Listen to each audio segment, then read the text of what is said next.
Hello, aspirants. Welcome to daily news analysis of the Indian Express and the Hindu. So, in this video, we will see at daily MCQs framed based on today's newspaper. Then we will go for current affair analysis part, and along with that, I'll provide you data as well as example from mains from today's newspaper. So, my mode of operation will be I'll give you 5 MCQs first. Try to attempt all the 5 MCQs and mention your score in the comments below, and then we'll proceed for other parts. And I've also given you link for the Telegram channel so that you can download these PDF that are being discussed in this video from the Telegram channel. So let's start. So the first question is, choose correct statement about Constitutional Amendment Acts. Statement 1, Constitutional Amendment Bill can be introduced by minister only. Statement 2, 103rd Constitutional Amendment Act deal with reservation for economically weaker sections category. Your options are 1 only, 2 only, both, and none. Pause the video for 5 to 10 seconds. Try to attempt this question. Now, moving forward, question number 2. Which are correct statements about sedition law? So, statement 1, it is non-bailable offense under section 253A of IPC. Statement 2, conviction rate under this law is high. The options are 1 only, 2 only, both, and none. Moving forward, question number 3. Choose correct statements from below about UCC, that is Uniform Civil Code. Statement 1, it is based on Gandhian principles. Statement 2, currently Goa state follows UCC across state. Your options are 1 only, 2 only, both, and none. Now, question number 4. Which are correct statements about GEAC, that is Genetically Engineering Appraisal Committee? It is statutory body, comes under Ministry of Environment, Forest and Climate Change. Statement 2, it is chaired by Minister of Environment, Forest and Climate Change. Your options are 1 only, 2 only, both, and none. And last question of the day is, consider correct statements about presidential election in India. Statement 1, president in India is elected by people indirectly. Statement 2, all MPs and MLAs take part in election of president. Your options are 1 only, 2 only, both, and none. So these are the 5 questions of the day. Try to attempt all the questions and mention your scores in the comments down below. And if you like this video, then subscribe to the channel. Now let's move for current affairs part. So the first news item is related to GS2 polity. Supreme Court puts an end to two-finger test on rape survivors.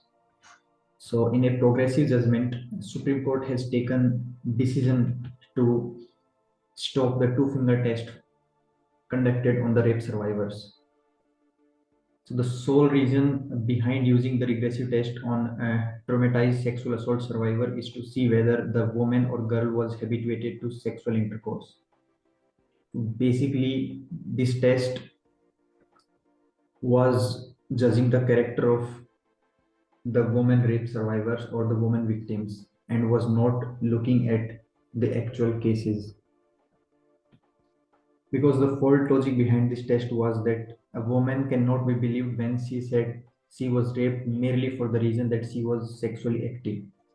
So that is why Supreme Court has judged this two-finger test as invalid, and those who will conduct this will found of guilty of misconduct. So that is a progressive decision in our criminal justice system. So moving forward, the next news item is related to 103rd Constitutional Amendment Act, where the judgment has been reserved after extensive hearings. So from prelims point of view, let us understand about amendments. So Constitution of India can be amended under Article 3 and under Article 368. The provisions that can be amended under Article 3, such as changing the boundary of the state, naming, changing the name of the state, etc., they cannot be counted as Constitutional Amendment Act. Rather, they will be simple amendments.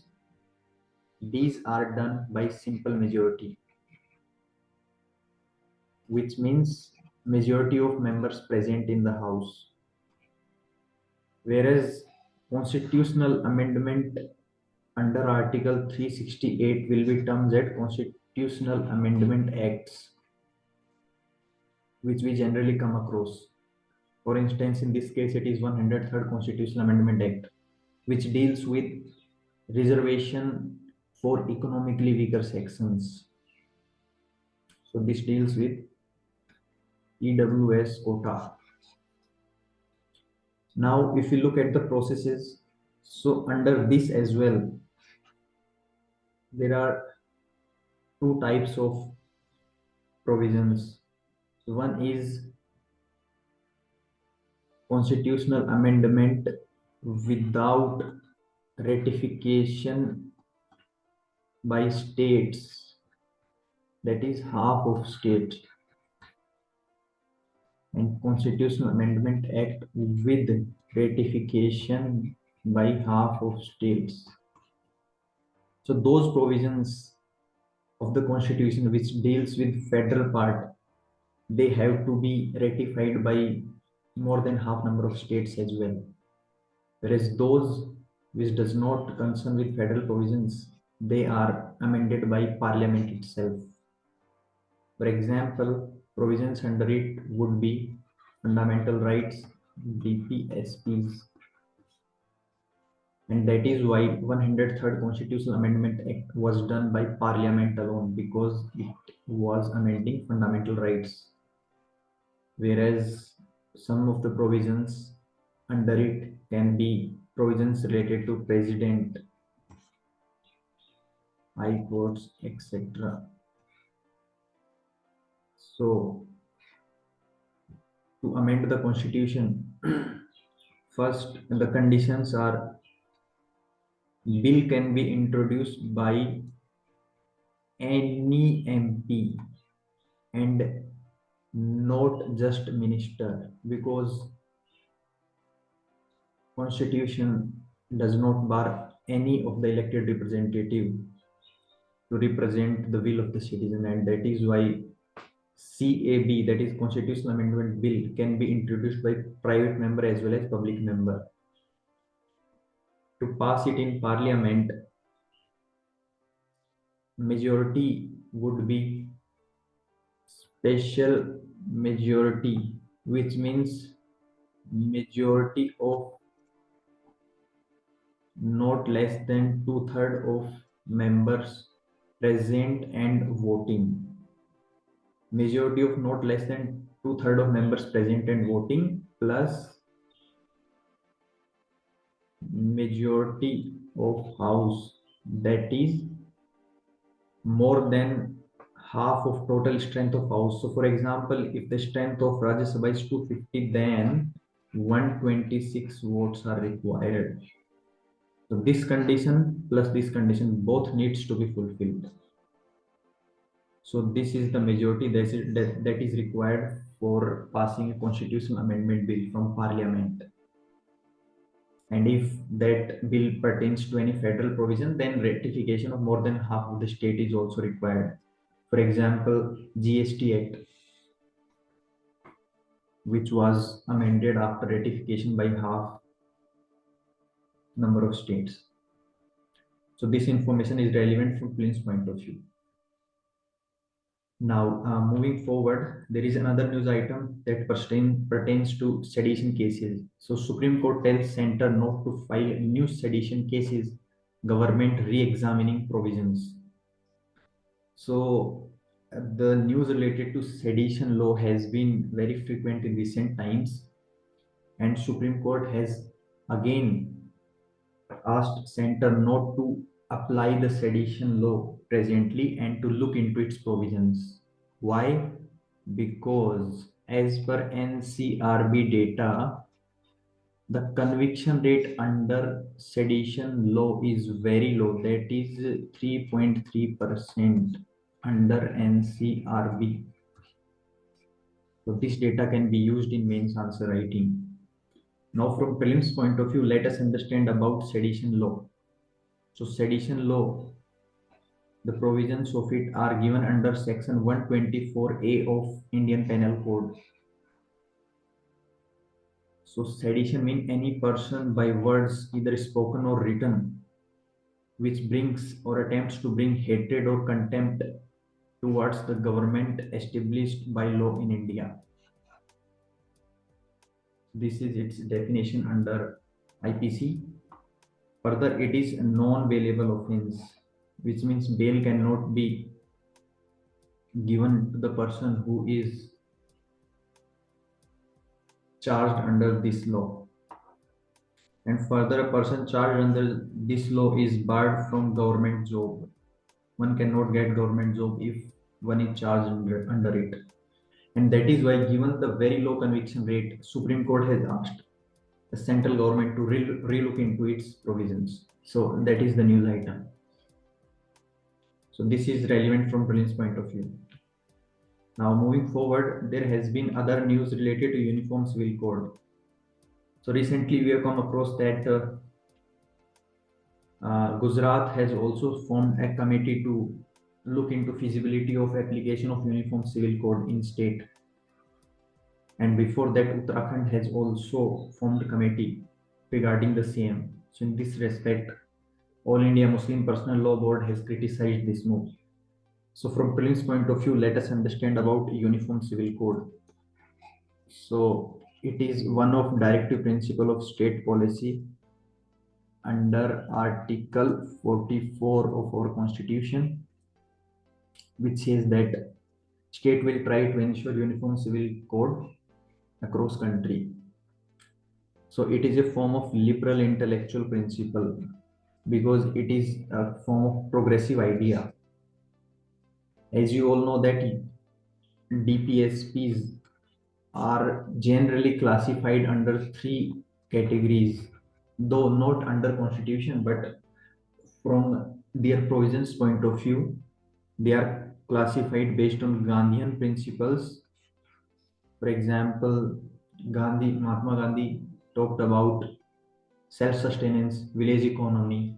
So in that regard, those provisions which deals with that comes under Gandhian principles.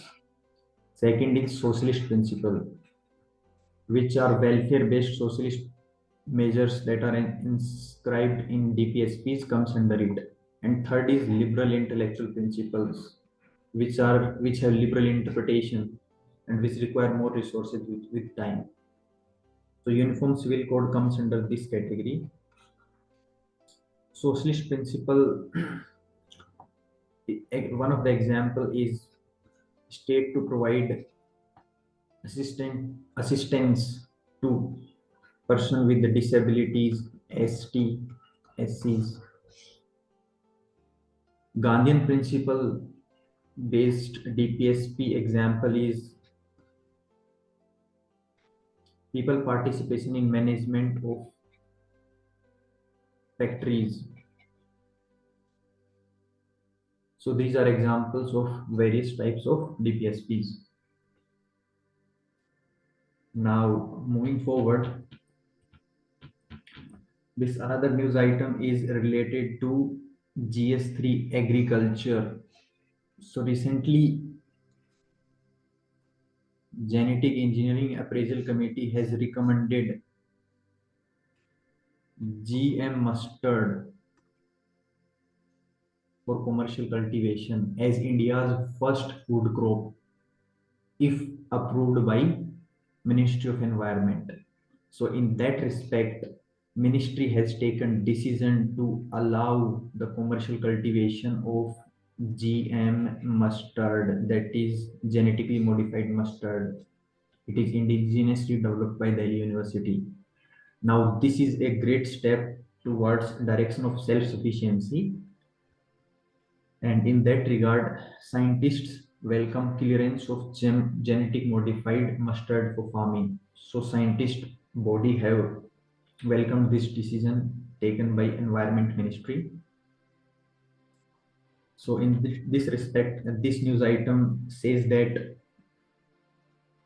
India imports 55 to 60% of its edible oil for consumption, and that have led huge burden on India's foreign exchange. For instance, in financial year 2020 to 2021, 1,17,000 crore cost was incurred to India's treasury to import the edible oil.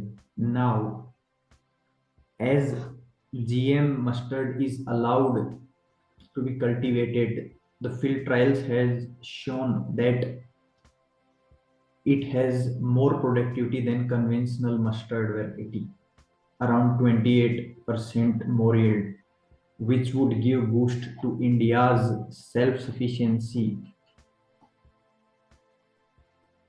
in edible oil.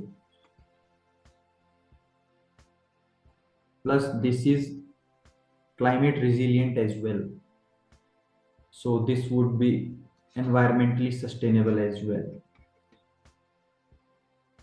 So in that regard, this news item becomes important. Now, this is for mains perspective. From prelims point of view, let us understand about GEAC, that is Genetically Engineered Appraisal Committee. It is statutory body formed under Environmental Protection Act 1986. It is a recommendatory body. It is chaired by Deputy Secretary or Additional Secretary of Ministry of Environment, Forest and Climate Change. So these are the facts that are important from prelims point of view. Now, moving forward, now this news item pertains to recent tragedy that has occurred in Gujarat during Chhath Puja celebrations, which have costed more than 140 people's lives. So in that regard, this article says that there were various lapses at various levels due to which this tragedy occurred.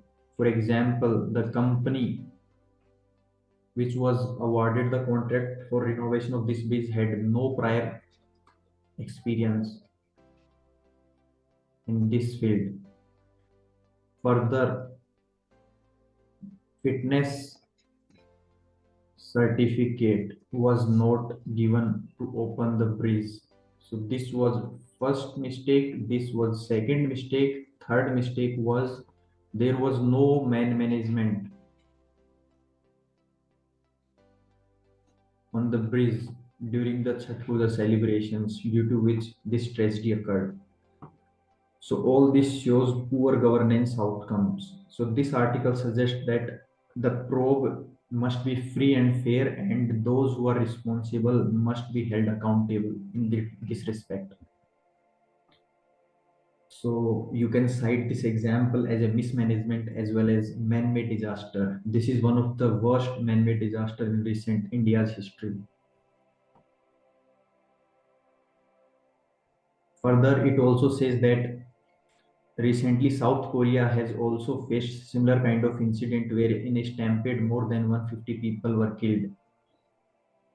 So it says that though after COVID restrictions, travel and tourism is growing more significance, but we need to ensure sustainable tourism, and for that the infrastructure that is being built as well as the management needs to be taken care of so that these incidents don't occur in future.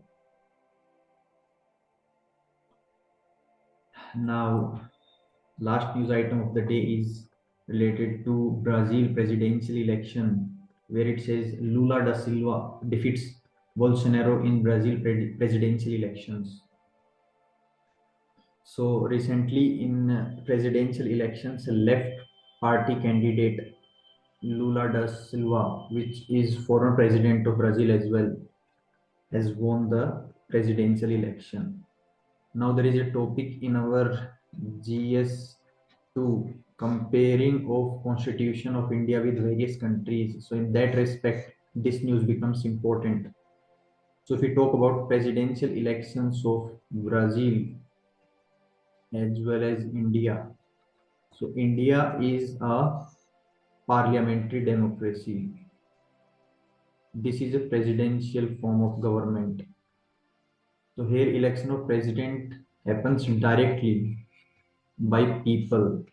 People vote and elect their president directly. In India, president is elected by people indirectly. So this is the difference between India and Brazil. In India, president elected indirectly. Further, if we look at the provisions of presidential election in India, then president is elected by all elected MPs from both houses, that is Lok Sabha and Rajya Sabha, plus all elected MLAs. So these two categories form electorate for presidential election in India. The relevant provisions for presidential election is given under our constitution under Article 53 and 54. That is, president is elected by proportional representation by means of single transferable vote. So you can go and check out Indian Constitution, Article 53 and 54. So these are the relevant news item as well as some data regarding mains. Now let us move to the last section, that is answer to our MCQs.